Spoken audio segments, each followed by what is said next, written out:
rock have got space and mass, that's the volume. Yeah, but the molecules. So the gas always goes in whatever direction it wants.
Hello, everybody, and a very warm welcome to Tapas Project Shala, another episode of talking to fantastic leaders of child-led project-based learning practitioners from across the world. Today, I'm really excited to introduce you to today's speaker, Mr. Greg Green. He is not just somebody who just talks the talk, but he's somebody who has walked the walk and proven how child-led learning can really make a difference in children's life. I'm really excited to tell you a little bit about him. He is highly innovative and result-driven. Mr. Green is a leading international education consultant who possesses the fundamental skills and passion necessary to drive new levels of national school system success. As the unique visionary behind the flipped school innovative learning model, Mr. Green features an extensive background involving technology integration, international networking, and unifying system processes, and enjoys leveraging his expertise to help facilities position their students to reach their full potential. Since 2011, Mr. Green has cultivated a strong international name for himself as the pioneering agent of the flipped classroom and blended technology school movement. For instance, his first flipped classroom was featured across CNN and various other national international media outlets, including, but not limited to, CBS, Evening News, New York Times, USA Today, Huffington Post, TED, and Forbes magazine. In conjunction with this, Mr. Green collaborated with numerous international leaders such as the United States Assistant Secretary of Education, Apple, and several respected universities, all of which have led to the many recognitions he has received to date. Some of these involve being named one of the top 20 educators on Watch List, being featured on Converge magazine's top 50 innovative educators list, named one of the 67 most influential educators in the world, and receiving a spot on the top 20 K-12 educators by Noodle and CNN. Wow! As if that was not enough, when Mr. Green is not working on raising their standards bar through implementing blended and flipped learning systems, you can find him performing as a well-known keynote speaker and national advisor to the President of the Democratic Republic of the Congo. So definitely we are very, very excited to have Mr. Green here. I am adding him to the stream. So Mr. Green, a very warm welcome to you. We are absolutely honored that you were able to speak at our conference. Well, thank you so much for that introduction. I'm just me, I guess. That's who I am, and I appreciate the kind words, most definitely. So I'm excited. You know, you have a unique school and you have a unique system, and I'm really excited to hear, you know, and work with you guys and actually hear more as we further our journey together. And so I'm excited about it. I'm very excited to be here. Fantastic. I think we should start at the beginning, and so that's a great place to start, as Dr. Seuss says. So, just tell us a little bit about what a flipped classroom is, and how is that different from a conventional classroom? Well, we've been part of the, you know, as adults, we've been part of the traditional classroom where, you know, normally when you attend class, you listen to a lecture, and then most often your time is spent where the teacher's telling you, you know, what you should know, and then you actually practice on your own.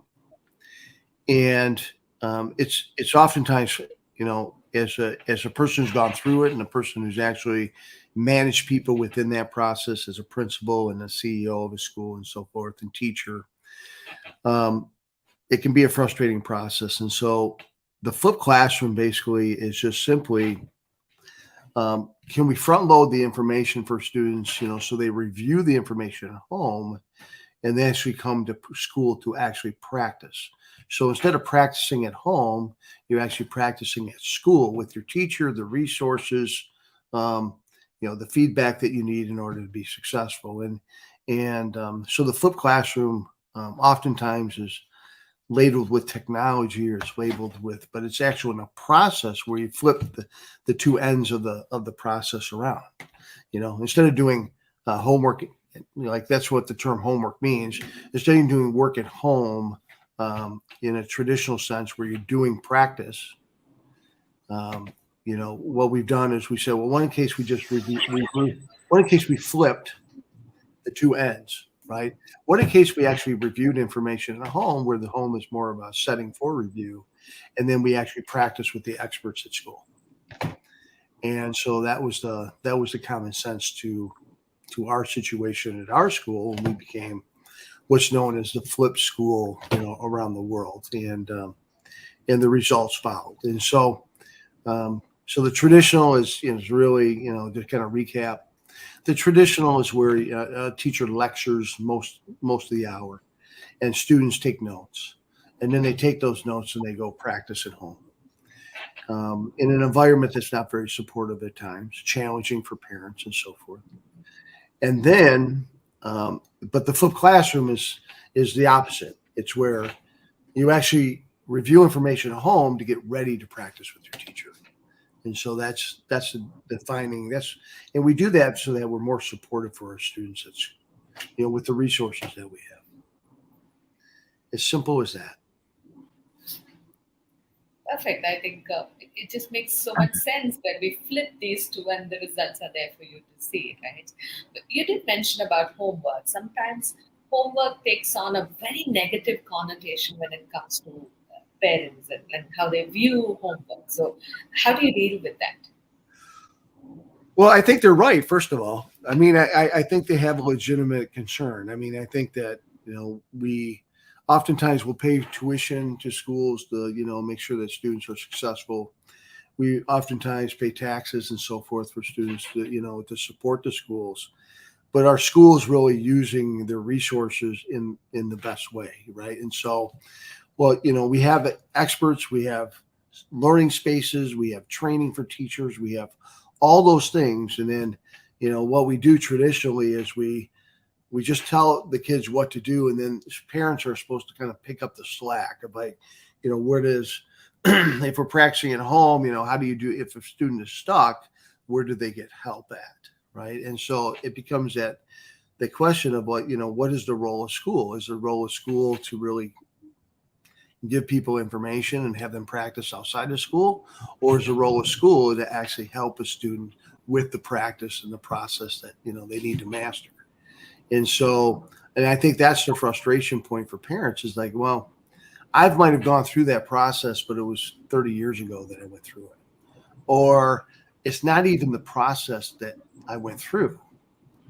So how am I expected to help? And so, you know, oftentimes I use the term, that's not, you know, if you're sitting at the table in the middle of the house doing your homework and the student is not doing well, and you attempt as a parent to help them, and they say, well, that's not how my teacher told me to do it.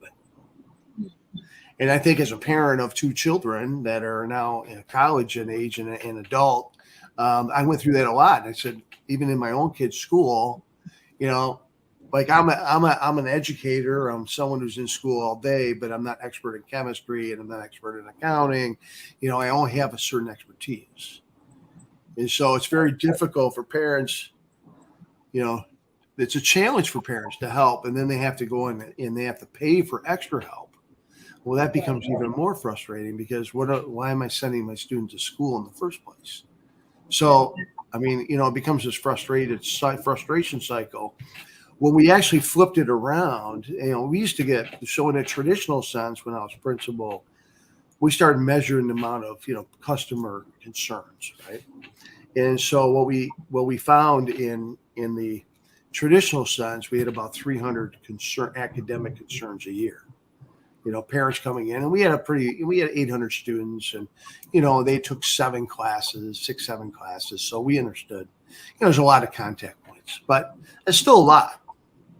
After we flipped our school, we actually reduced that number from 300 to actually 7 the next year. So immediately you're seeing a huge reduction in parent frustration, parent issues, and really it became down to one student who had a real concern, one, because the other ones were more or less didn't understand what we were trying to do. So once we clarified, the shift from focus became why aren't you doing anything, to suddenly, the shift became to the student. Why aren't you reviewing your material at home? We have access, we have all those things. And even if a student doesn't, then we would work at getting access for that student through the resources we have at school. And so, in the schedules we have at school. So there's no reason that the student couldn't be successful. And suddenly when we started to see that dramatic shift in discipline and parent complaints and then academic achievement, we knew we were onto something. And that's when our story really grew into this international piece. And then, and then when Harvard started reporting our data actually to us and called us and said, hey, what are you doing over there? Then it became kind of exciting because, you have one of the most prestigious universities telling you're doing a great job, and so it just goes on from there, but I think parents have legitimate concern. Right. I'm a parent and I had a concern, right? Why aren't we making the best use of the expertise? Right. And that's the question we have to ask ourselves. We have experts, we have resources, we have, and the other thing is this: when not only does it have negative connotation for parents, but when students don't do their homework, then it negatively affects the classroom experience, right? So the idea that, if we can just change it a little bit, change the order in which we do things, then we're going to have a better experience and we're going to have happier teachers because they're controlling their environment, and then we're going to have happier parents that have control of their environment. And so as a principal, even as school leaders, it's a much more manageable process. You have more control over your school, you have more control over, the learning that's going on, and you make faster progress because you're not so bogged down. Yes, absolutely. And there's so many fantastic points to just layers of points that you mentioned that I want to decode here. First thing is that there are 2 large stakeholders that you spoke about. One is the parents and the other is the teachers, the facilitators in the classroom. So I know we've had this conversation earlier, but how do you get the parents to buy in to something like this? I'm sure there was a lot of resistance when it came to parents accepting something like this. Yeah, and it's always questions when you do something new, right? And so you bring something new. So as an educator, you want to load your points with research, and so giving kids immediate feedback is best practice. helping students, having, practicing and having students engage in the activity is best practice, right? Guaranteeing those things, aligning the space and the design of your classroom in order to meet the learning experiences is best practice. Having work procedures in order to accomplish those tasks is best procedure or best practice, right? And so what we're doing is we're just taking in the process and actually implementing those best practices that everybody's frustrated about. Why can't they implement them, right? And so we create an environment where you can implement those things and be consistent with the implementation in order to get the results that you need. Okay. And so, and then what are the benefits for me as a parent? Well, okay. So if I work all day and I don't have to any longer help my students with their math problems, they're already going to get the assistance they need. And all I need to make sure is that my child is actually reviewing the work. I don't have to teach it. It takes a lot of pressure off me, right? As a parent, I don't have to worry about, being able to be a math major or a computer science major like in India or, it's beyond, right? And so, and some parents may not have a formal education. So we have to be realistic about, okay, some parents have more of a formal education and some parents don't. So we don't leave any parents behind that way.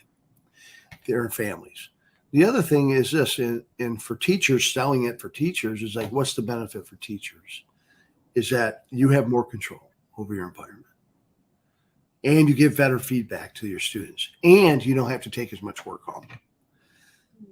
Because you're not worried about lecturing to students now, so you have no time in grading your papers. You're actually grading the papers as you go in class. So instead of taking 110 papers home to correct, you can reduce that dramatically. So if I could reduce your workload by 60% as a teacher, wouldn't you want that? Who wouldn't sign up for that job, right? Especially as a teacher, right? And so if we work smarter instead of harder, it's not an effort issue. In my opinion, is education is never an effort issue. There's lots of well-intended people. You guys and your team are wonderful people, do an amazing job.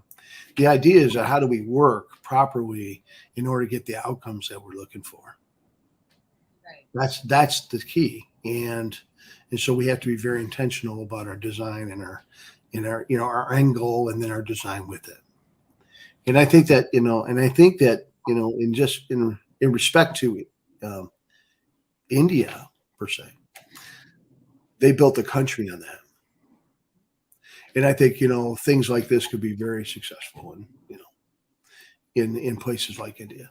So, because they get it better than most. If any computer programmer will tell you, we have to have a great process in order to get an input, right? And so we have to build a process that has a better input, end game, right? And a better process to get a better outcome. So there you go. So, I think that's it. So those are it. I think what you're saying is that the results kind of speak for themselves. And so when the parents or the teachers are able to see that this lesser workload, they're feeling less threatened, and so they're able to contribute a lot more to the child's well-being. That's fantastic. The students better. You have better relationship with the students because you're getting to know them. You're helping them. So imagine a classroom where everybody's working and you're walking around the class and you're actually engaging. What level students are at. We would obviously help people in teaching. How to teach for mastery, how to teach using projects, and there has to be some sort of structure involved. And it doesn't mean that you stop lecturing. What you do is there's appropriate time for lecture and there's an appropriate time but most of your school should be built around practicing. In order to get, because our job as teachers is to transition students from a novice to an expert. And in order for us to transition students, they have to practice. Right. And I think the basic premise that we're operating in a flipped classroom is that the students are co-creators of constructing their knowledge. And it's against the traditional system where it's the facilitator or the teacher imparting education. So I think that shift in the mindset reduces the kind of burden a teacher carries, right? I think it helps the teacher to offload that onto the student and say, now we're both together in this journey. So I think that's the fantastic part of a flipped classroom. Yeah, I mean, you're as a teacher, you're more of a facilitator of learning, right? And then also you're a learning designer. So I call teachers learning designers, right? And so they design the learning process, and then the student actually is a participant in that, right? And so if we just, it might be as easy as changing the labels and titles of people. So if I call a teacher a learning designer, then they focus on the process. If I call a student a participant, that means you're active. So sometimes in schools, we maybe want to even consider, changing the name of what we are in order to get the outcome that we're looking for. Yes, absolutely. So, but that brings me also to a question that what do you think are some of the challenges that facilitators have to overcome to be able to implement something like this in the classroom? So what could be some major challenges, roadblocks? I think the mental end of it is that sometimes we think that change is a complete overhaul. And sometimes it's a simple 1% change, or we can make change as simple or as difficult as we want. And so the best changes are the ones that, how do we take our current system and tweak it in order to get a different outcome, right? And so I think that's the the challenge that people face, is a mental hurdle, right? It's like, oh, it's just too big, I don't want to try this. And so, but if I just and they also sometimes connotate the flipped classroom, because we found a way to use video appropriately, that all of a sudden flipped classroom was labeled as, oh, you just share a video with somebody and then they just they come into class. No. Okay. If you're going to share information with people, there's different modes in which you can share it. You can share it as an audio, like we have a different mode of video streaming here today, right? That we can use Zoom or StreamYard or different things, right? So we're sharing information in a different using different services. Same thing with sharing information with kids. If we want to front load students, then we just have to reasonably think about the conditions in which they live, conditions in which they work, the age of the students, what's age appropriate, what's not, what's the length, and so forth. And then we make educated decisions about what we're going to share with students that they can reasonably go through. What's the accountability to those things? We still have accountability built in. We're not removing accountability. And then they actually come in to practice with you in class. It has to be relevant to what we see, and we shouldn't have students reviewing information over here that isn't relevant to our practice. So, those things as a learning designer, we have to think through. I think once we get through the mental hurdle of, oh, it's not as complicated as I thought it was, then suddenly, we're more open to it. The other thing is that as administrative teams, we have to understand that it's Apple. Apple does this really well. And this is an example that I use all the time. If you notice that Apple really gets people deeply involved in their products, but they do it in a very smart way. They start out with simple things, and then they gradually move you into a deeper level of integration, until suddenly you're spending a couple $1,000 on, their latest and greatest, tool. And so the mistake that I made sometimes is I jumped people too fast into the complicated, more complex situations. So if I'm teaching people how to flip their classroom, I teach them now. What I do is I actually teach them how to rearrange your lessons. We don't talk about the technology because some people are fearful of it or it's not appropriate. So let's be really good at our practice. How do we share? How can we share? How can we communicate? How do we do those things? And then how do we practice? And we get those things down, and then we go to the next step. And then we're also flexible with it. So if there's a day in which we can, so I have a rule of what's called 80-20. 80% of our time should be spent practicing, and 20% of the time should be maybe directing or guiding or lecturing or what have you, right? It's your choice. But that has flexibility to it. It's an average of 80-20. So you could have a lecture all day for one day, but then 4 days during the week you could practice. Is that still 80-20, within a week? And so, you can create flexibility with it. You can create, so you take the fear of it. Don't focus on the technology. Don't allow for flexibility. It's conditional. How we share, how we do things is based on the conditions that you see at school, the customers that you have, and your students, what your parents are comfortable with, what your administrator is comfortable with, right? And so everybody, we don't have to be fearful, of sometimes making a mistake. Part of making a mistake is actually, we don't want to make mistakes, but it's some of the best learning experiences. So if things don't go well the first time, you just don't give up. You actually pursue why it didn't go well and make the adjustments along the way.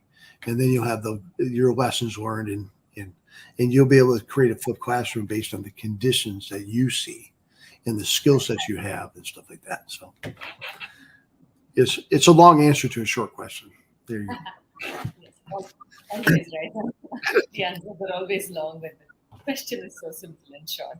So my next question is, I know that when you first implemented the flipped classroom, that was at a high school for at-risk students. And so if you have any anecdotes to share how it worked in an environment like that, maybe our listeners can relate to it.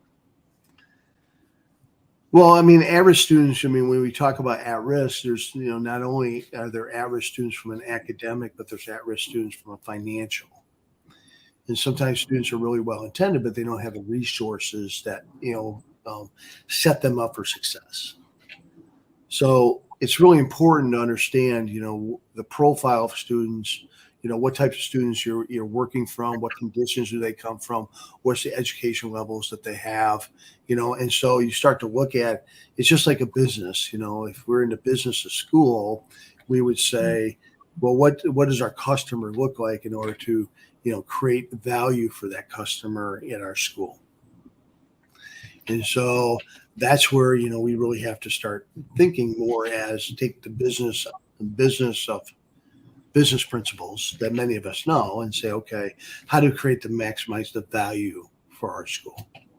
And in our school, we had a lot of at-risk kids, from one of the most broken city in the United States, in Detroit, Michigan. And so much of what you see from we've seen from a violence and some of the poor things you sometimes see in big cities in America, my students were experiencing that. And they were coming to my school because they wanted a different experience. They wanted, we wanted people to accept them for who they are, or where they come from, and help them become successful.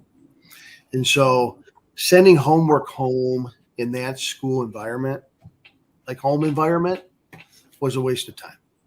They're not getting it done. And my teachers were just so frustrated. And we were all frustrated because we weren't producing any results that we wanted either. So what we did is just something that, this is where, people, one, we aligned ourselves to actually our students and the conditions that we've seen in our practices. And I think that's the secret.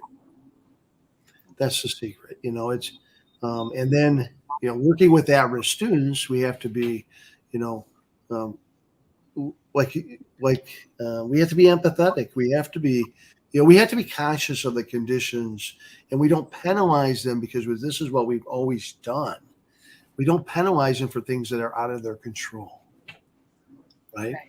And so what we do is we just set up the system so that they can reasonably do what you're asking them to do without any assistance, without any, so a student watching a video this day no problem. We should be able to do that. We should be able to have access or some sort of access. Even, I work in the Congo, third world country. Hey, listen, they have access at some or can get access or whatever. So I think that most of the time now in the world we can get access. I think it's just a matter of when you start to share information like we talked about, in what mode and method are you sharing in order to set up the student for success? And I think that's really the question we have to ask. And then I think it's just, the answers are in front of us, but do we really want the answers? And that's the real question, really. Do we really want the answers? And so, we have to be open to, maybe doing things a little bit different to get a better result. And so I think that's the opportunity we have. I think that's great advice. It's do you want to change? Do you want to have the answers?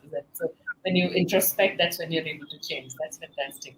And what you're saying is that these learners, what you did was to teach them how to learn and not what to learn. So that kind of helped set the tone right, and it helped them not just in that 3-4 years that they spent in the high school, but maybe even after that. Well, you can give a person a fish or teach them to fish, right? And so, it goes back to the old saying. I think we want students to be able to learn how to practice, learn how to process, learn how to create value in this world, right? And that in the 21st century, it really comes down to this.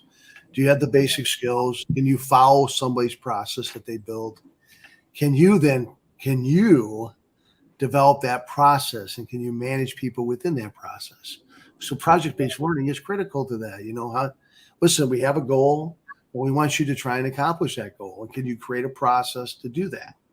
And can you manage other people within that process to come with you? And if you attain the goal, great. We know that's best practice. If you don't, then what's the lessons that we learned? What changes do you make? What pivots do you make? Now, the next step in 21st century is that saying, okay, let's take that project. How do we create value with that project for somebody else? Right? And that's where we oftentimes get caught up in the basic skills because that's how we're measured as schools. We have rankings, and we have people who I know, like you have lists of kids who achieve it on the test and stuff like that, but in the 21st century, that's only a third of it. Right. You have to be able to. How do you go beyond? I want my students not only to be good in basic skills, but we want them to be really good at developing processes and managing people within the processes, because that's the jobs we want them to have. And then we want them also to be entrepreneurs, because we want them to understand that how do you create value? How does your solution solve a problem for somebody else? Which, when it does, and other people see that you have value, then you're most innovative. And so when our story in the Flip School started to have value for other people, then we were considered most innovative. Right? And so if we really want to work as an innovative school, we have to have value for other people. And if we want students to be innovative, they have to show that they have the capacity to create value. And I think, and if we want to be really good teachers, innovative teachers, we not only have to know how to create value for students, but create value for other people that we work with. Right. And so it becomes that. So, if you want to transform education, as we talk about, if we want to, the question that we have to ask ourselves is how are we creating the value that other people appreciate in order to be an attractive entity? That's brilliant. I think that's a very valuable lesson there. How are we creating value for others, and especially maybe co-workers and people that you directly have influence over? So it's a fantastic lesson for us to take back. This entire flipped classroom approach and the PBL approach, etc., I think works if the facilitator is empathetic. And Um, and you have to understand, in India, with the kind of population that we have classrooms filled with children where there are probably 40, 50 in a classroom. So, do you think that this empathy is still possible when I have 50 students to maybe teach? So, Yeah, I mean, numbers do, we have to be realistic. If you have 100 students in class, it's hard to get to every student, right? So yeah, it's people have to make decisions about what's the maximum, what can we do this in our condition. It's really based on the conditions. If you have more needy students, then you might need to reduce the number of you may need more teachers and spread out, and have more individual attention. If you have students that are capable, then you can put more students, right? So it becomes really a conditional question. The other thing, generally speaking, we had 35 students in class. That was probably the cap that we did in our school. In some learning situations, we had less. If the topic was maybe more difficult, we may choose to split up or whatever. But I think the numbers not the most important. What it is that what do we actually do? And so we have to really solidify our practice and best practice and do best practice. And if we can't do that best practice based on the conditions, then we have to ask ourselves, is the numbers too big? Do we have another place to go while doing this activity? Schools are not just one single classroom. There are a number of classrooms. So we need to maybe go to another classroom that has a bigger space, or, an administrator may need to administrate that, where, they create a different schedule based on the number of students. So, it's really, we just have to work together as an administrator and teachers, working together to find the right balance. You can't not every class can have 10 students. You're right. And so, that would be the teacher's dream come true. Right. But from a school owner or a school administrator, you have to say, okay, on the other side, what's the proper balance? It's not always driven by money. It has to be driven by good practice at some point. Right. yeah. So we have to be sensitive to that. So what I'm getting from you is there are no problems that cannot be solved. You put your mind to it, find the right process, and it can be solved. So you're that person who's telling us that go get those solutions. Yeah, I mean, we're not trying to solve the cure for cancer. We're actually we have numbers, we have processes. What's the right balance? And so what we have to do is take the emotion out of it and say, what's the practicality to that?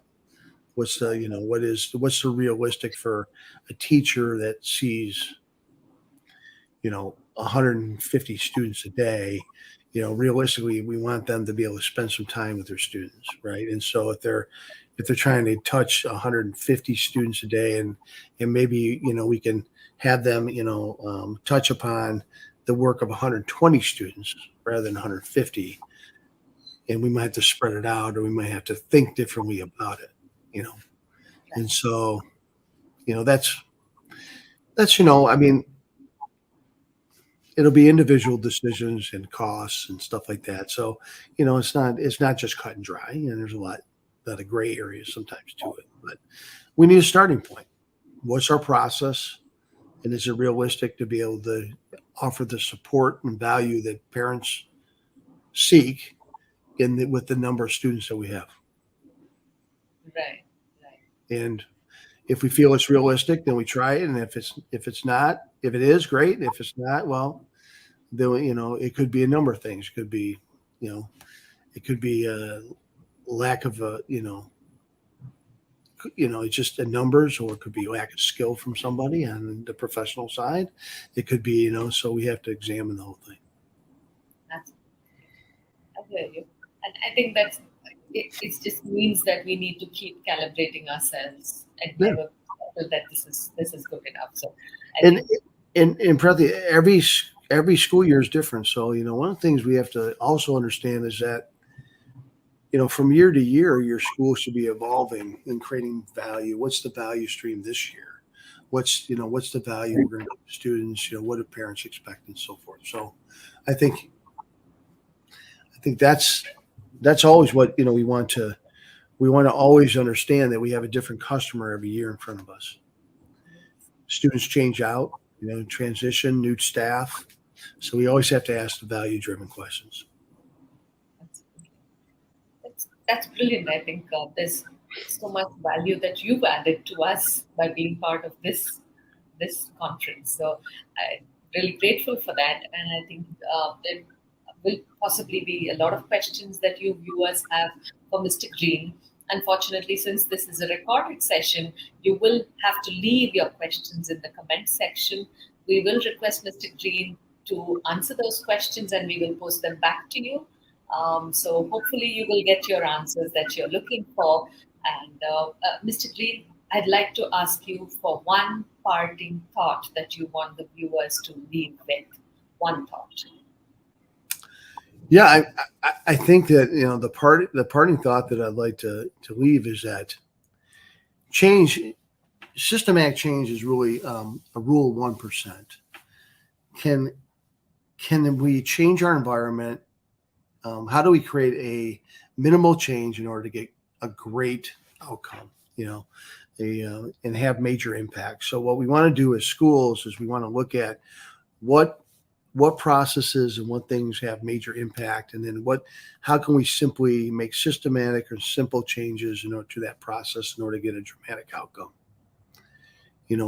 And I think that when we start asking that question and ask ourselves those questions, then the answers come naturally to us.